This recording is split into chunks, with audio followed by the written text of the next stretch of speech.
They hid me in the back at my son's wedding like I was something to be ashamed of, until they realized the distinguished gentleman sitting beside me was the bride's billionaire grandfather. My name is Patricia Westfield, and I'm 76 years old. After 42 years as a surgical nurse and raising 3 children alone after their father walked out in 1985, I thought I'd earned some basic respect. But my oldest son, Brandon, and his fiancée, Stephanie, had other plans for their perfect wedding day. The invitation arrived 6 weeks before the ceremony. Cream paper, gold lettering, fancy venue, the Riverside Country Club. When I called Brandon excited to discuss my dress, the conversation turned cold fast. He told me that Stephanie's family was very traditional, very particular. They thought it would be best if I sat in the back of the hall, near the kitchen, just to avoid drawing attention, he said. Drawing attention. Me, the woman who'd performed over 10,000 surgical procedures, who'd sold her home to pay for his Georgetown University education, who'd raised him and his siblings when their father decided fatherhood was too difficult. These wrinkled hands that he wanted hidden had held beating hearts, sutured severed arteries, saved countless lives. But to Stephanie, I was just the old mother-in-law who didn't match the aesthetic of her perfect day. I showed up anyway. Blue navy dress, pearl necklace I bought with my first paycheck as head nurse in 1989, and all the dignity 76 years of life had taught me to carry. They seated me in the last row, practically pressed against the kitchen door. The sounds of clattering dishes and staff conversations became my wedding soundtrack. That's when he sat down beside me, the man who would turn their perfect wedding into their worst nightmare. If you want to see how a billionaire taught to ungrateful kids a lesson they'll never forget, make sure you're subscribed.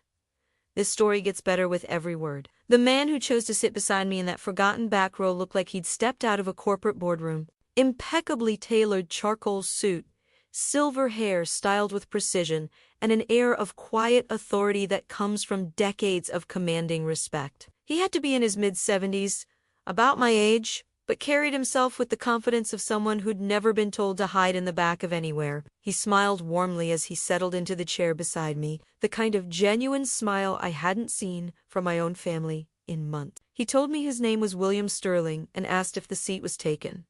I almost laughed. Every other seat in this row was empty. Nobody wanted to be near the kitchen service area during a high society wedding. We started talking quietly as other guests filtered in. The front rows filled up quickly with Stephanie's family, all of them dressed like they were attending a royal wedding. Designer gowns, expensive jewelry, that particular kind of polished look that comes from never having worried about money. I recognized the type from my years working at the hospital, the ones who'd request private rooms and specific doctors who'd complain if their coffee wasn't the right temperature. William asked me about myself, and something about his genuine interest made me open up. I told him about my 42 years as a surgical nurse, about working in cardiac units and trauma centers, about the evolution of surgical techniques I'd witnessed over 4 decades. He asked intelligent questions about procedures, about how emergency medicine had changed since the 1980s. It felt good to talk about my work with someone who actually cared to listen. I mentioned raising 3 children alone after my husband left us, how I'd worked double shifts to keep them fed, housed, and eventually educated, how I'd sold my house 10 years ago to pay for Brandon's Georgetown education because he'd gotten into his dream school, but the financial aid package wasn't enough. William listened with an intensity that made me feel seen for the first time in months. He told me I must be very proud of my son. I looked toward the front of the hall where Brandon was adjusting his boutonniere, laughing with his groomsmen, all young men in expensive suits, probably trust fund kids who'd never worked a real job. I thought about the phone call 6 weeks ago when Brandon told me about the seating arrangement, how his voice had been apologetic but firm, how he'd said Stephanie's family had certain expectations about appearances, how he'd actually used the word unsophisticated when describing how they viewed working-class parents. I told William I used to be proud. The words came out more bitter than I'd intended, but he didn't press. He just nodded slowly, like he understood exactly what I meant. Around us, the venue was filling up beautifully. Crystal chandeliers, white roses everywhere, a string quartet playing classical music, the kind of wedding that probably cost more than I'd earned in 5 years of nursing. The ceremony began and I watched my son stand at the altar. He looked handsome in his tuxedo, nervous and excited like grooms should be. For a moment, I remembered him as a little boy, maybe 7 years old, telling me he'd grow up and buy me a big house to thank me for everything. I remembered believing him, believing that all the sacrifices would mean something. Stephanie walked down the aisle in a dress. I knew it cost $15,000 because she'd mentioned the price 4 separate times during our awkward phone conversations. Her father escorted her with this pompous expression, like he was delivering a precious treasure. When the officiant asked who gave this bride away, Thomas Sterling announced proudly that he and his wife did. His voice carried through the whole hall, making sure everyone knew the Sterling family's importance. Nobody mentioned the groom's mother. I sat there in the back row, next to the kitchen door, listening to my son promise his life to a woman who thought I wasn't good enough to sit in the front. William remained quiet beside me, but I could feel him observing everything. The way families were acknowledged. The way the first 4 rows were exclusively Stephanie's relatives, while Brandon's side was sparse and scattered. The way I'd been essentially erased from my own son's wedding day. The ceremony ended with applause and the newlyweds kissed. Everyone stood to watch them walk back down the aisle. They looked radiant, perfect, like a magazine spread. When they passed our row, Brandon's eyes flickered toward me for just a second. I couldn't read his expression. Guilt, relief that I'd stayed quiet in the back, satisfaction that I'd played along with their plan to keep me hidden. The reception began and servers started circulating with champagne. I watched Brandon and Stephanie make their rounds, starting with the front tables, hugging Stephanie's relatives, posing for photos, laughing at jokes I couldn't hear. They spent nearly 10 minutes at her parents' table alone. I checked my watch. 20 minutes passed. 30.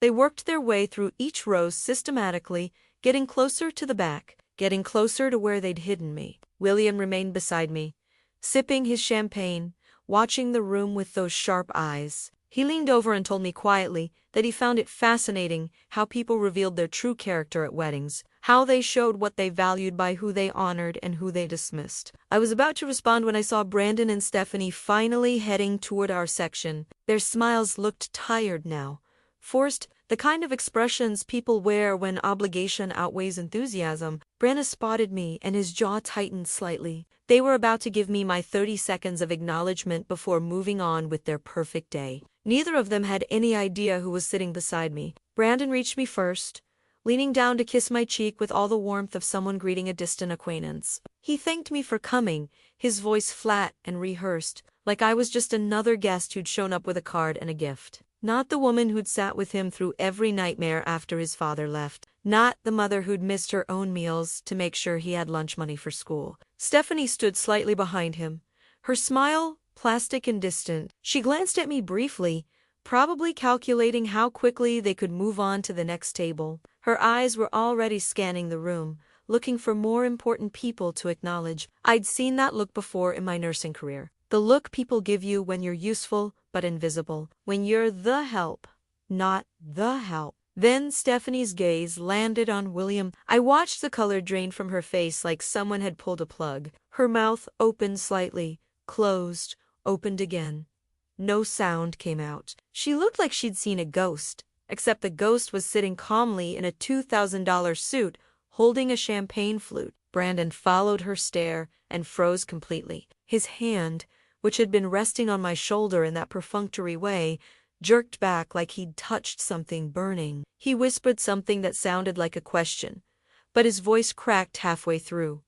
Stephanie finally found words. She asked her grandfather what he was doing back here. The word back came out with particular emphasis, like she couldn't quite comprehend the geography of the situation. Like finding him in the last row near the kitchen violated some fundamental law of physics. William stood slowly, with the kind of deliberate movement that commands attention without demanding it. He told them he'd been having a fascinating conversation with me, that he'd learned about my 42 years as a surgical nurse, about the thousands of lives I'd helped save, about raising 3 children alone while working double shifts. His voice was pleasant, conversational, but something in his tone made nearby guests turn to listen. He looked at Brandon and Stephanie with an expression I recognized from my years working with cardiac surgeons. The look they'd give residents who'd made catastrophic mistakes, disappointed, assessing, cold. He told them that when he'd received his wedding invitation, he'd naturally assumed the groom's mother would have a place of honor, that someone with such dedication and sacrifice would be celebrated, not hidden. He asked them directly why he'd found this extraordinary woman tucked away near the kitchen like something to be ashamed of. The question hung in the air like smoke. Stephanie tried to explain. Her voice came out high and desperate, already making excuses about space and seating, charts and family dynamics. William cut her off mid. He asked her what exactly she was trying to explain. Whether she was ashamed of people who worked for a living, whether surgical nurses who saved lives weren't sophisticated enough for her celebration. I sat perfectly still, watching my son's face cycle through emotions: shock, fear, embarrassment, panic. He looked like a child caught in a lie, except he was 32 years old and had just married into one of the wealthiest families in the state. William's voice dropped lower, but somehow carried further. He mentioned that Stephanie's father had recently donated $5 million to the new municipal hospital. Then he asked if she knew who'd operated on her grandmother when she had an aneurysm 6 years ago. He answered his own question, telling her it was a surgical nurse exactly like me. That nurses were the backbone of medicine, that they held more courage and skill in their hands than most people demonstrated in their entire lives. The string quartet had stopped playing. I could hear the absolute silence spreading through the room like a wave. 200 guests, all of them turning to look at our corner near the kitchen, at the bride and groom standing frozen, at the distinguished elderly man defending the old woman they'd hidden away. Achimi! William turned and asked if I would do him the honor of joining him at the main table. He told me his wife had passed 2 years ago and the seat beside him was empty, that I would be far better company than these ungrateful young people. His words were polite, but they landed like punches. I picked up my purse, taking my chimi. Let them watch. Let every single person in this room see what was happening. I told William it would be my pleasure. My voice was steady, clear, loud enough for the front rows to hear. We walked together through that silent ballroom, past table after table of shocked faces, past Stephanie's mother with her hand over her mouth, past Brandon's groomsmen looking confused and uncomfortable, past all those elegant people in their designer clothes, watching a discarded mother being elevated to the place she should have held from the beginning. Brandon stood motionless, his face completely white. Stephanie was crying, trying to hide it behind her hands, mascara already running. Her bridesmaids clustered around her, whispering frantically. As we passed the main table, Thomas Sterling, Stephanie's father and CEO of Sterling Pharmaceuticals, nodded at us. A single, deliberate nod. He'd been sitting at the center of the main table, watching everything unfold. He didn't look surprised. He looked like a man who'd just learned something important about his granddaughter's character and hadn't liked the discovery. William pulled out the chair beside him. The seat of honor. The place reserved for family who mattered. I sat down at the main table, not because I was the mother of the groom, but because a stranger had recognized my worth when my own son had forgotten it. The main table had 8 seats. Thomas Sterling sat at the center with his wife Margaret beside him. William was on his other side, and now I occupied the seat next to William. The remaining 4 chairs held Stephanie's aunt and uncle and 2 family friends, all of whom were staring at me like I'd materialized out of thin air. William introduced me to everyone at the table with the same respect he'd show a colleague. He told them about my surgical nursing career, about my specialization in cardiac emergencies, about the evolution of medical techniques I'd witnessed over 4 decades. Thomas Sterling asked me detailed questions about hospital operations, about staffing challenges, about the gap between administration and frontline medical workers. His wife Margaret asked about my children, and I told her about all 3 of them, not just Brandon. The conversation flowed naturally. These were intelligent, accomplished people who valued substance over appearance. Margaret had been a pediatric oncologist before retiring. Thomas had started as a research chemist before building his pharmaceutical empire. They understood the value of people who did actual work, who saved actual lives. Meanwhile, across the room, I could see Brandon and Stephanie at the sweetheart table.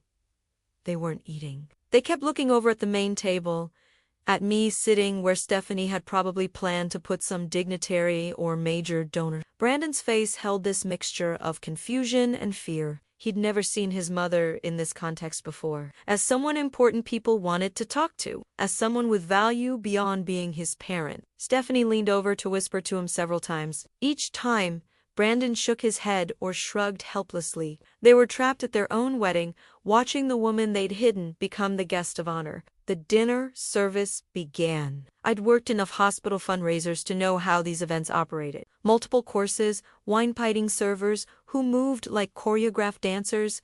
The food was excellent. I ate slowly, savoring each bite, engaging in genuine conversation with people who treated me like I belonged there. William told stories about pharmaceutical research, about the challenges of drug development, about his wife's final years, and how the nursing staff at hospice had shown more of compassion than some of their own family members. He kept circling back to the importance of healthcare workers, making sure everyone at the table understood that nursing wasn't lesser work but essential work. Thomas Sterling mentioned that his company's headquarters had a state-of-the-art medical facility staffed entirely by nurses with surgical backgrounds. He told me they were always looking for consultants to help train new staff, people who understood both the technical and human sides of emergency medicine. He handed me his business card, telling me to call his assistant next week. This wasn't charity. This was a legitimate job offer happening at my son's wedding, at the table where I should have been sitting all along. The toasts began. Brandon's best man stood up and told amusing stories about college, about Brandon's dedication to his studies,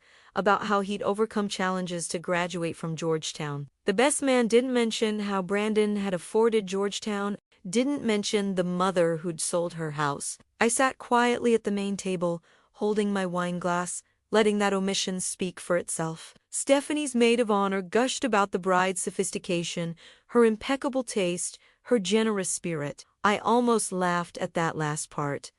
Generous spirit. The woman who'd relegated her future mother-in-law to the kitchen area because she didn't fit the aesthetic. Then Thomas Sterling stood up. The room went completely silent. When a man worth hundreds of millions speaks at his granddaughter's wedding, Paopli, lease on. He started with traditional grandfather sentiments about watching Stephanie grow up, about being proud of the woman she'd become. His voice was warm, affectionate.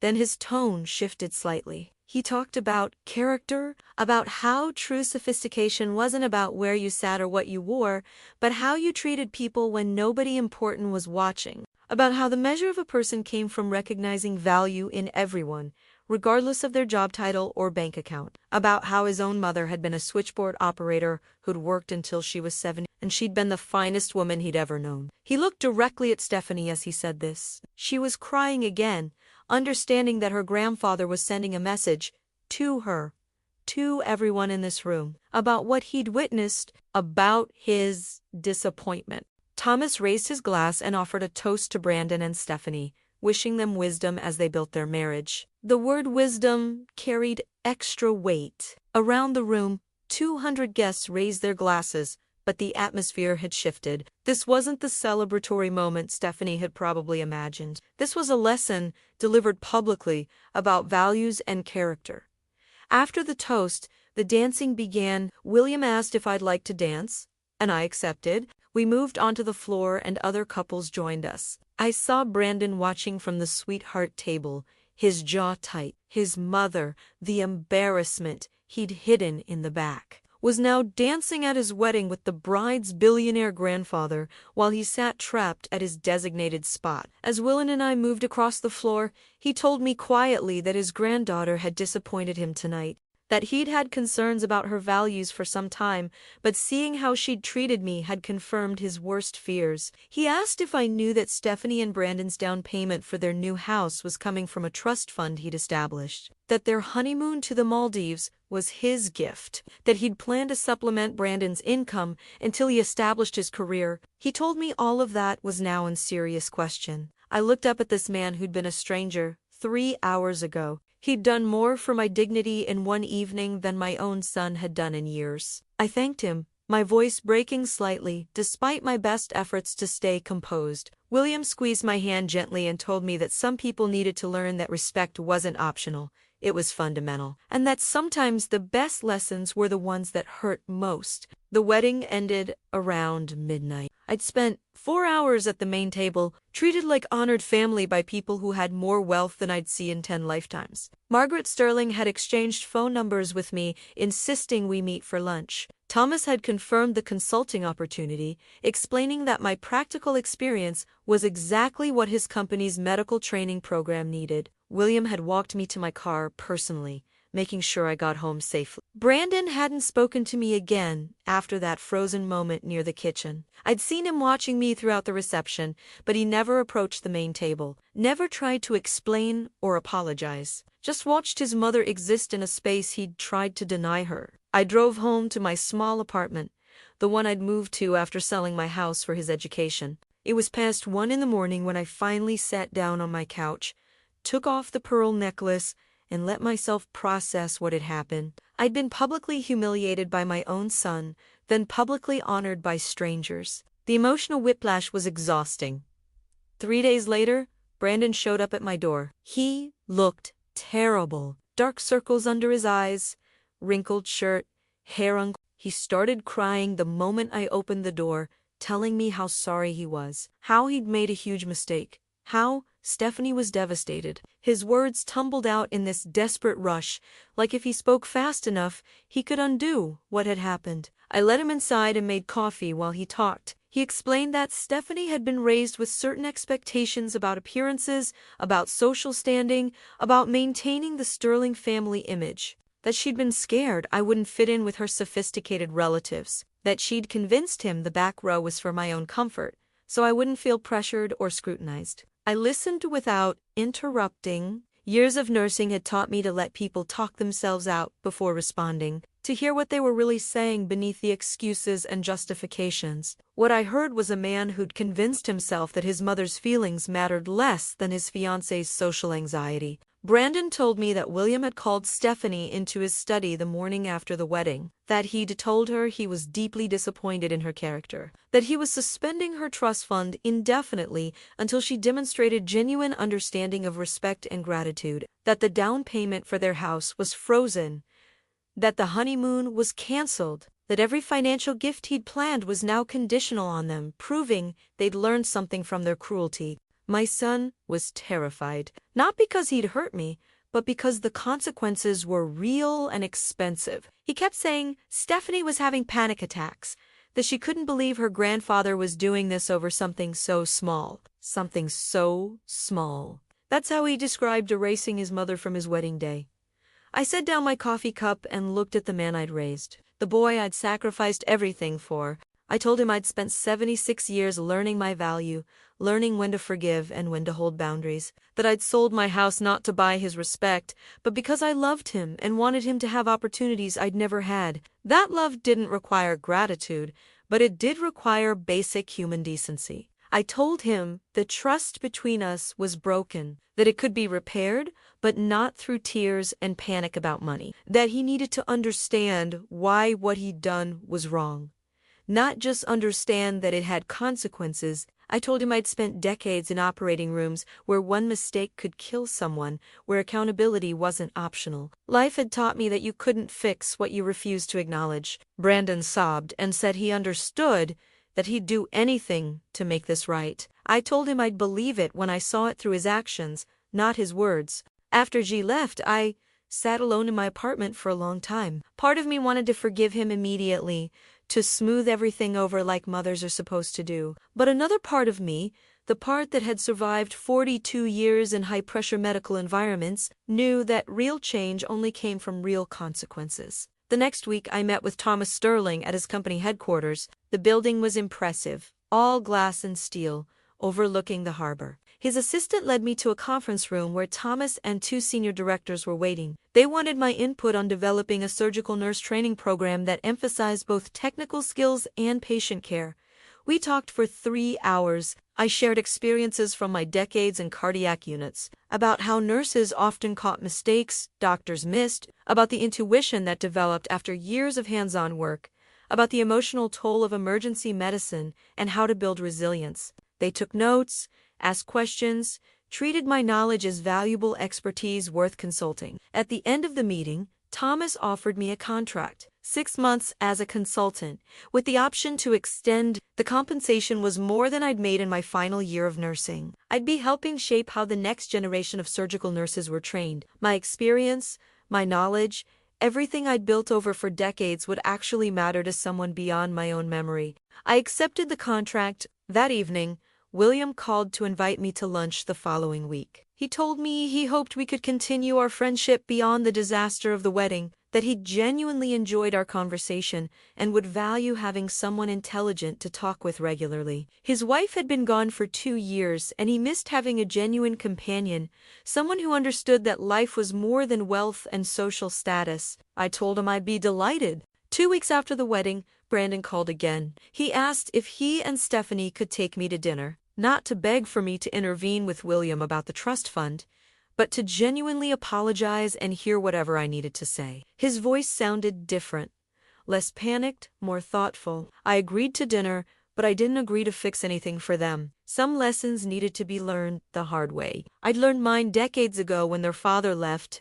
Now it was their turn to understand that people weren't disposable, that dignity mattered, and that you couldn't treat someone as worthless and expect them to save you when consequences arrived. The dinner with Brandon and Stephanie happened at a small Italian restaurant, not one of the expensive places they usually preferred. Brandon had chosen it deliberately, somewhere quiet and unpretentious. When I arrived, they were already seated at a corner table, both looking nervous and exhausted. Stephanie stood when she saw me, which surprised me. She'd never shown me that courtesy before. Her eyes were red and puffy, makeup minimal, hair pulled back in a simple ponytail. This wasn't the polished bride from 2 weeks ago. This was a young woman who'd been confronted with reality and found it unforgiving. We sat down and ordered. The first few minutes were awkward, filled with small talk about the weather and the menu. Then Stephanie took a deep breath and started talking. She told me she'd been raised to believe that appearances mattered more than anything else,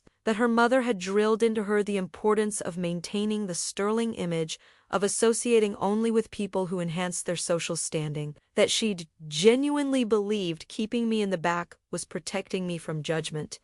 I listened, watching her face. She seemed sincere, but sincerity after consequences wasn't the same as genuine character. Still, I appreciated the effort. Brandon took over, his voice shaking slightly. He told me he'd been thinking about the day I sold my house, how I'd sat him down and explained that his Georgetown acceptance was too important to pass up, that education was an investment in his future. He remembered asking if I was sure, if I'd be okay in a smaller place. I'd told him I'd lived through harder things than downsizing. He said he'd taken that sacrifice and turned it into entitlement, that he'd started believing his success was entirely his own, forgetting the foundation I'd built for him. That, when Stephanie suggested the back row arrangement, he'd agreed because some part of him had started seeing me the way she did ask someone from a different, lesser world. The honesty hurt, but it was necessary.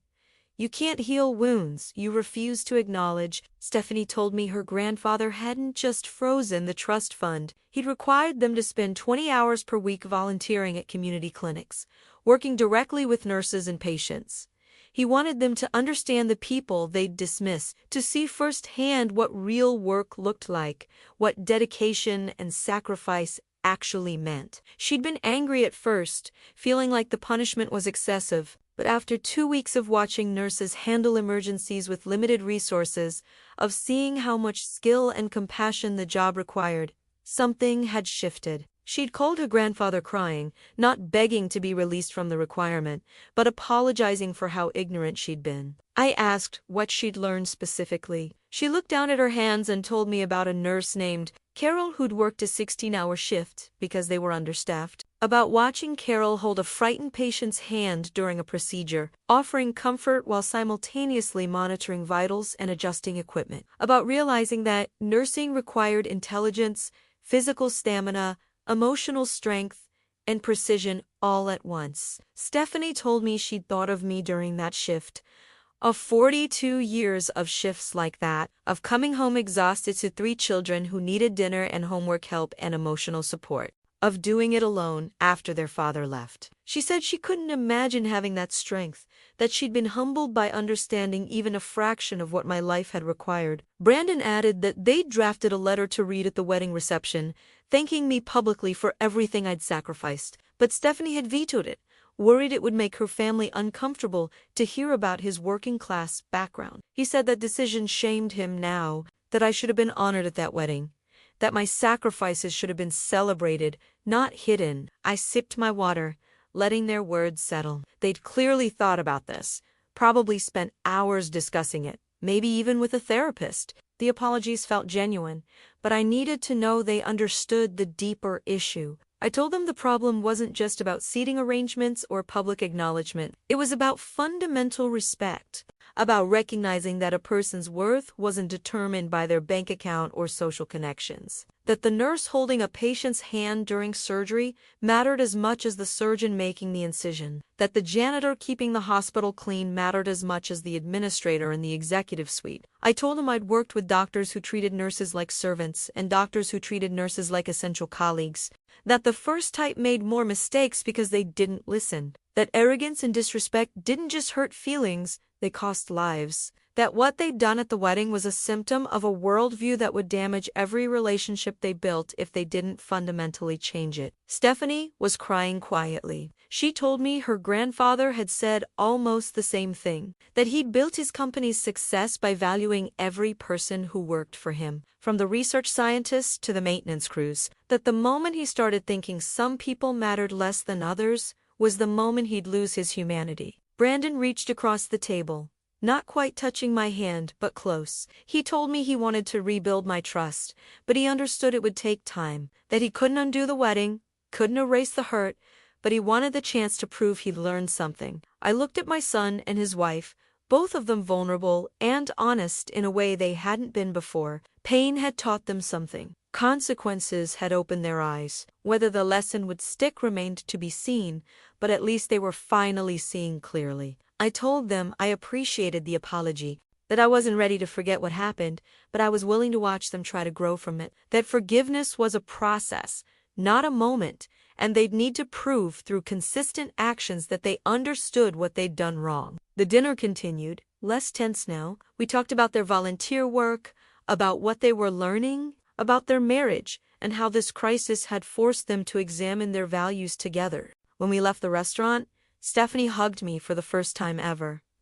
It was awkward and tentative, but it was genuine. As I drove home, I thought about my lunch scheduled with William for the following week, about the consulting contract with Sterling Pharmaceuticals that was giving me purpose and recognition, about how sometimes the people who should value you most need strangers to teach them your worth, about how, at 76 years old, I was finally being seen not just as someone's mother, but as someone who mattered in my own right. My friendship with William Sterling developed naturally over the following months. We met for lunch every other week, always at different restaurants around the city. He was intelligent, well-read, and genuinely interested in perspectives beyond his wealthy social circle. We discussed everything from medical ethics to classical literature to the challenges of aging in a society that dismissed elderly people as irrelevant. William told me about his late wife, Carolyn, who'd been a museum curator, how they'd been married for 52 years before cancer took her, how the hospice nurses had shown more compassion during those final months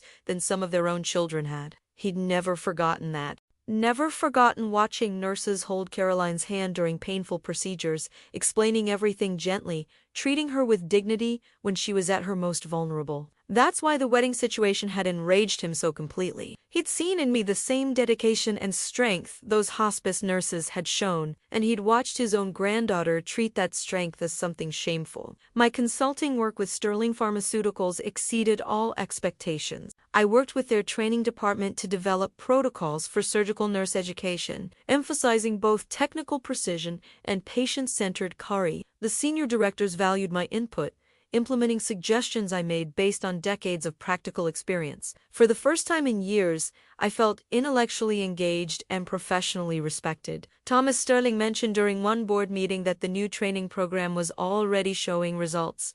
Nurses who completed it demonstrated better patient outcomes and lower error rates. He credited my real-world experience as the foundation of that success. Several board members asked about my background, and Thomas explained about my 42 years in cardiac and trauma units, about the thousands of procedures I'd assisted with. One of them told me they'd been operated on by a surgical nurse team at my former hospital, that the nurses had caught a medication error a resident had made, potentially saving his life. He said he'd never forgotten that nurse's quick thinking and confidence, how she'd firmly corrected the doctor despite the hierarchy. He asked if I knew her. I told him I'd probably trained her. I'd mentored dozens of nurses over my career. That conversation spread through the company. Within weeks, I was being invited to speak at medical conferences, to contribute to industry publications about surgical nursing best practices. My calendar filled with speaking engagements and consulting requests. At 76 years old, I'd become more professionally accomplished than I'd been during my entire nursing career. Brandon and Stephanie continued their volunteer work at the community clinics, even after completing William's required 20 hours per week. Stephanie called me one evening to tell me about a patient she'd met, an elderly woman who reminded her of me. The woman had worked as a seamstress for 60 years, raised 5 children alone, and still volunteered teaching sewing classes to teenagers. Stephanie said talking to her had made something click about the value of work and dedication regardless of glamour or prestige. I could hear genuine emotion in Stephanie's voice. Not the performative kind meant to manipulate, but real recognition. She told me she'd invited the woman to visit their home, that they'd had tea and talked for hours about life and perseverance, that the woman's wisdom had humbled her more than any lecture could have. Brandon started calling me weekly, not asking for anything, just checking in, telling me about his work, asking my advice on situations he faced. He'd started noticing class dynamics at his law firm, how partners treated junior associates and support staff differently, how some lawyers spoke rudely to paralegals and secretaries, people whose work was essential but undervalued. He told me it bothered him now in ways it hadn't before. 6 months after the wedding, William invited me to a Sterling Pharmaceuticals charity gala. The event raised money for medical scholarships for nursing students from working-class backgrounds. William had established the fund after the wedding, naming it the Caroline Sterling Memorial Nursing Scholarship in honor of his late wife and the nurses who'd cared for her. He asked if I would speak at the gala about my career, about the importance of accessible nursing education. I agreed, spending 2 weeks preparing remarks that honored both the profession and the students who needed support to enter it. The gala was held at the same venue as Brandon's wedding, the Riverside Country Club. When I walked into that ballroom again, everything looked different. 6 months ago, I'd been hidden in the back, near the kitchen. Now, I was being introduced as the keynote speaker, as a distinguished consultant whose expertise had revolutionized the company's training programs. Brandon and Stephanie were in attendance, seated at a table near the middle of the room. Not the back, not the front, somewhere appropriate for young professionals still building their reputations. When our eyes met across the ballroom, Brandon smiled tentatively. I nodded acknowledgement. My speech focused on 3 nurses I'd worked with over the years. Women who'd come from poverty, who'd worked their way through nursing school, who'd become exceptional practitioners despite every obstacle society placed in their paths. I talked about the intelligence, dedication, and courage nursing required, about how these women had saved countless lives while raising families and overcoming discrimination. I didn't mention the wedding. Didn't need to. Everyone in that room who'd attended both events understood the contrast, understood that the woman speaking at the podium about dignity and respect was the same woman who'd been relegated to the kitchen area at her own son's wedding. When I finished, the applause was thunderous. William stood first, followed by Thomas, then the entire room. A standing ovation for me, for my career, for everything I represented about resilience and value. As I looked out at that crowd of pharmaceutical executives, medical professionals, and wealthy donors, all of them on their feet applauding, I saw Brandon and Stephanie, both crying, both clapping, both finally understanding what they'd tried to hide 6 months ago. Tomorrow, William had told me privately earlier that week, he planned to restore Stephanie's trust fund. The couple had proven themselves through consistent action and genuine growth, but he wanted me present when he told them, wanted me to see that the lesson had been learned. Tomorrow they'd discovered that growth and humility opened doors that entitlement and arrogance had closed. William had invited Brandon and Stephanie to his home for Sunday brunch. He'd called me the day before, asking if I'd join them. He wanted me there when he made his announcement about the trust fund. Wanted them to understand that my presence was part of the lesson's completion. I arrived at William's estate on a crisp Sunday morning. The house was beautiful, but not ostentatious. A large colonial with mature gardens and a view of the harbor. William greeted me at the door warmly, leading me to a sunroom where brunch was already laid out. Fresh pastries, fruit, coffee, everything elegant but comfortable. Brandon and Stephanie arrived 15 minutes later. Their faces registered surprise when they saw me sitting at the table beside William. Not unpleasant surprise, but confusion about what this gathering meant. Stephanie kissed her grandfather's cheek and greeted me politely. Brandon hugged me carefully, still tentative about physical affection after everything that had happened. We ate and made small talk for the first 20 minutes. William asked about their volunteer work, which they were still doing 3 evenings per week at the community clinic. Stephanie told him about starting a fundraiser for medical supplies, working with nurses to identify the equipment they needed most. Brandon mentioned he'd started doing pro bono legal work for healthcare workers facing malpractice claims they couldn't afford to defend. William listened, nodding occasionally, asking thoughtful questions. I could see Brandon and Stephanie growing more nervous as the meal progressed. They knew their grandfather hadn't invited them for casual brunch. Something was coming. Finally, William set down his coffee cup and looked at them both directly. He told them he'd been watching their progress over the past 6 months, that he'd spoken with the clinic director, with the nurses they'd worked alongside, with people they'd interacted with during their volunteer hours, that he'd wanted to see not just compliance with his requirements, but genuine transformation. Stephanie's hands were shaking slightly. Brandon sat perfectly still, barely breathing. William told them he'd been disappointed by what happened at the wedding, but he'd been even more disappointed by what it revealed about their values, about how they'd internalized ideas about class and worth that contradicted everything he'd tried to teach Stephanie growing up, about how Brandon had allowed his mother's sacrifices to become invisible because acknowledging them didn't fit the image he wanted to project. He said that in his 78 years, he'd learned that character revealed itself in how people treated those who couldn't benefit them, that Stephanie's treatment of me had shown a fundamental flaw in her understanding of human value, that Brandon's willingness to hide his mother showed he'd lost sight of where he came from and what had made his success possible. The room was silent except for the sound of Stephanie trying not to cry.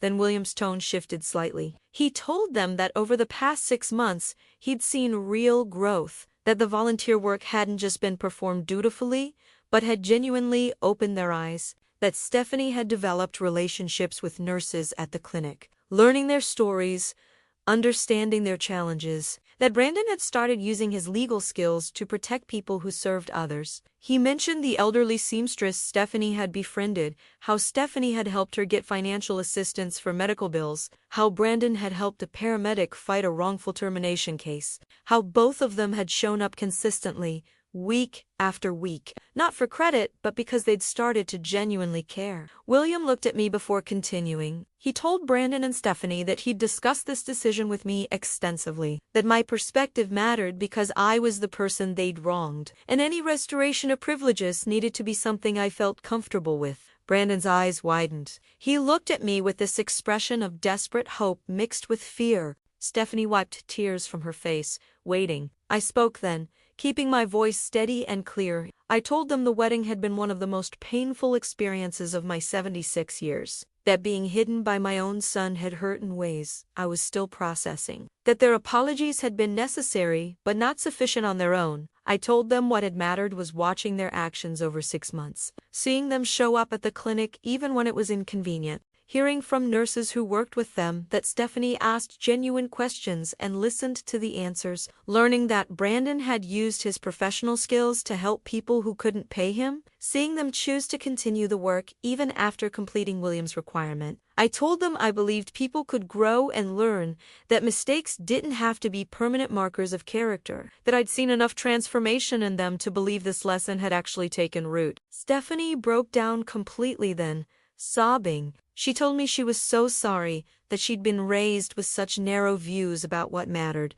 That meeting me and then trying to erase me from the wedding was the worst thing she'd ever done. That she understood now what her grandfather had been trying to teach her about respect and dignity. That she'd never forget the lesson. Brandon's voice was thick when he spoke. He told me he'd spent 6 months thinking about the day I sold my house for his education, about how I'd downplayed the sacrifice, telling him not to worry, that mothers did these things gladly. He said he'd taken that grace and responded with shame, hiding me because I represented a past that didn't match his ambitions. He told me he'd learned that ambition built on denying your foundation was hollow, that success meant nothing if you had to erase the people who made it possible, that he wanted to be the kind of man who honored his mother, not hid her. William let the emotions settle for a moment. Then he told them their trust fund was being restored, that the down payment for their house would be released, that he believed they'd earned back his financial support through demonstrated character growth.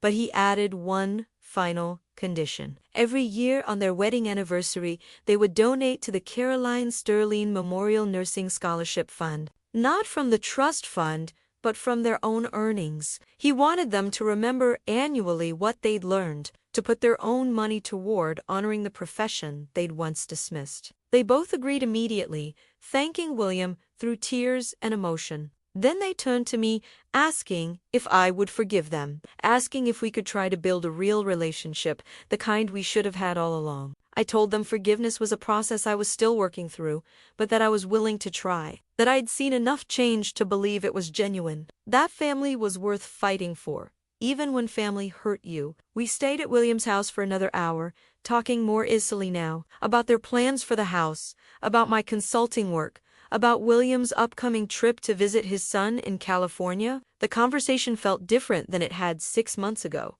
More honest, mori, equal. Like we were actually family instead of strangers connected by legal relationships. When I left, both Brandon and Stephanie hugged me. Real hugs, not performative ones. Stephanie whispered that she hoped someday I'd be proud to call her my daughter-in-law. I told her we'd see, but that she was moving in the right direction. Driving home, I thought about how much had transformed since that awful day at the Riverside Country Club. How being hidden in the back had led to the most meaningful professional recognition of my life. How my son's betrayal had opened doors I'd never known existed. How a stranger's kindness had reminded me of my worth when family had forgotten it. 2 years have passed since that wedding at the Riverside Country Club.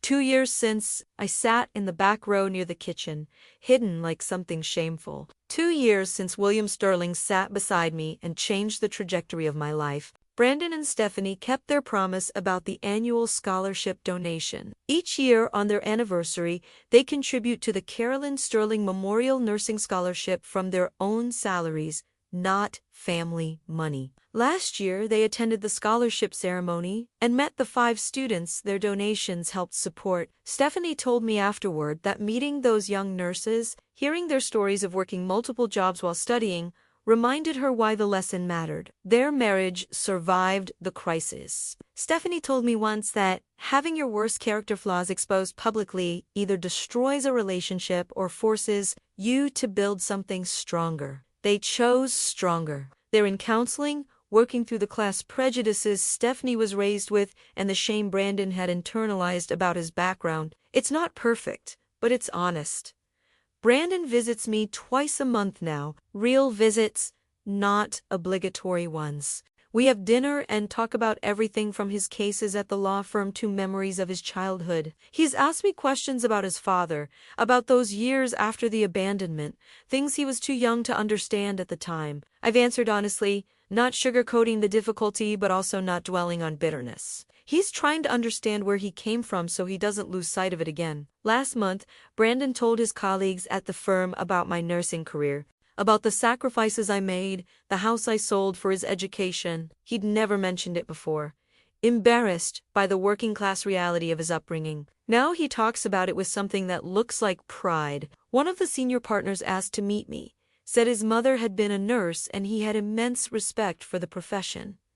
Small steps, but they matter. Stephanie and I meet for coffee every few weeks. It's still somewhat awkward. Some wounds take years to fully heal, but we're building something real. She asks my advice about things, genuinely listens to my answers. She started volunteering with an organization that provides support services for elderly people, helping them navigate medical systems and access resources. She told me working with people her grandmother's age has taught her things about resilience and dignity that her privileged upbringing never could. My consulting work with Sterling Pharmaceuticals expanded beyond anything I'd imagined. I'm now the senior advisor for their entire nursing education initiative, working with hospitals across 3 states to develop training programs. Last year, one keynoted a national nursing conference in Chicago, speaking to 2,000 healthcare professionals about patient-centered care and the evolution of surgical nursing over 5 decades.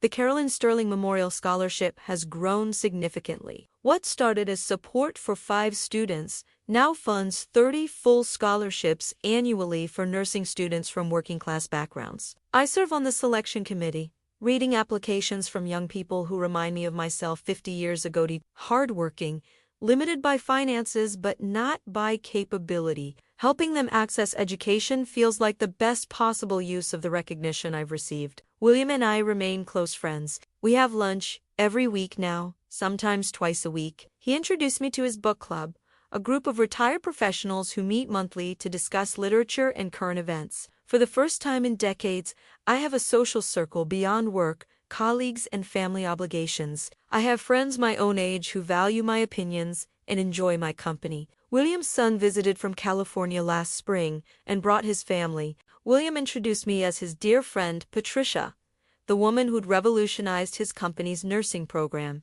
His son treated me with immediate respect, asking thoughtful questions about my career and my consulting work. No condescensión, no dismissal. Just genuine interest in another accomplished person. Last month, Thomas Sterling announced his retirement as CEO of Sterling Pharmaceuticals. At his retirement gala, he mentioned 3 people who'd influenced his leadership philosophy: his father, his late wife, and me. He told the assembled crowd that I'd reminded him why healthcare companies exist, not to make profits, though those matter, but to support the people who actually save lives. He credited my practical wisdom with refocusing the company's training priorities. I'm 78 now, the same age William was when we met at the wedding. I still work 3 days a week as a consultant. I still speak at conferences occasionally. I still meet with nursing students who want to hear about the realities of a long career in emergency medicine. My work has meaning beyond a paycheck, which is something I never had during my 42 years on hospital floors. My apartment is small, but it's comfortable. I've decorated it with photos from speaking engagements, certificates from professional organizations, thank you notes from scholarship recipients. My living room wall displays the plaque Sterling Pharmaceuticals gave me last year, recognizing my contributions to nursing education. Next to it is a photo from Brandon and Stephanie's 2nd anniversary dinner.